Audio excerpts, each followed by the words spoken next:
conventional. Nothing about Mike is conventional. The hail is falling, and now it's just being driven like little bullets. We heard initially that bottles were being thrown at police. We moved down to that location. Smoke coming our way. They just strapped me into a device that they call a screamer suit. I'm injured. I'm on the side of the mountain. These gentlemen have come to my rescue. Next stop, up on Firebird 10. These are tight quarters in the battle for Julian. You can see helicopters picking up water in their Bambi buckets. He is the reason that story broke. It's the story of a secretive religious sect that some have called America's Taliban. Are you a polygamist?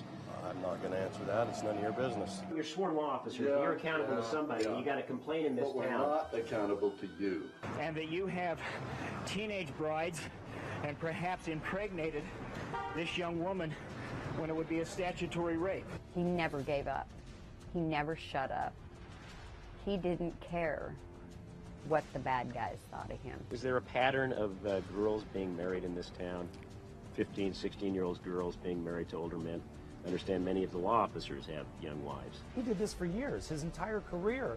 He would keep going back and doing the story. Okay, are any of your officers? No, they are not. None of them. None of the law officers in this town are married. Actually, I'll make no comment on that. The changes we've seen and the crackdown we've seen on polygamy and these innocent girls being married off and sexually abused and raped by older men, that story was exposed because of Mike Watkiss.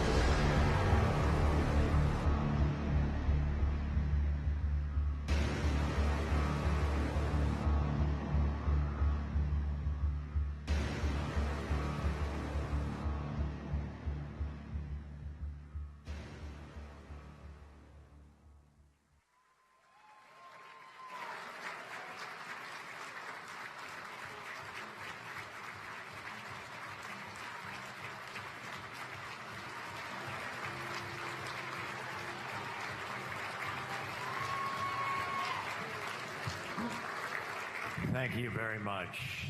This is a great honor. Many years ago, I was down and out in Los Angeles. I just been fired from a current affair. My wife was about to give birth to our first child. I was desperate, and I took a gig with Hard Copy as a freelance producer. First thing they sent me out on was to ambush a con man in a parking lot. I found the guy, I ambushed him, he threw a couple of punches at me during that ambush. Hard Copy was elated with this confrontation. They ran it over and over and over again and then packaged it up. The following morning, I get a phone call. After this runs nationally, I get a phone call. I'm sitting in a little office in a Hollywood studio. Hi, this is Dennis O'Neill. I work for KTVK in Phoenix, Arizona. I'm the news director. I saw you get punched last night. That was great. Come work for us. That's how it all began.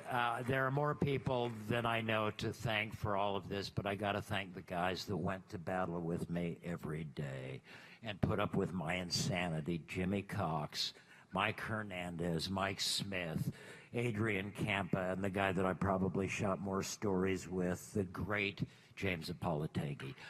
I love those guys. I'm here tonight because of them. To the extent, just a footnote to history, to the extent that we had any hand in alleviating some of the abuse and malfeasance up along the Utah-Arizona border, I was merely the storyteller. The brave women who stepped forward and fought that fight are the people who deserve the credit, and I hope that history doesn't forget them.